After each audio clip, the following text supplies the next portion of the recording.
Alright, give me a second. I want to show you something. Have you ever gone back and look at your old design? Not to fix it, just to look at it. You were proud of this once, huh? But now something felt off.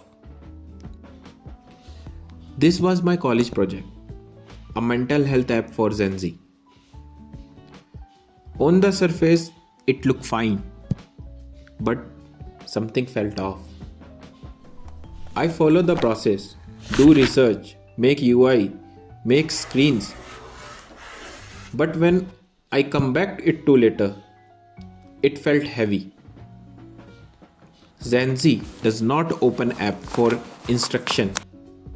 We open app to escape. Sometime you did not want solution. No therapy, no advice.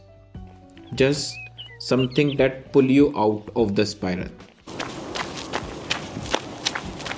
That's when I realized something. That idea was right.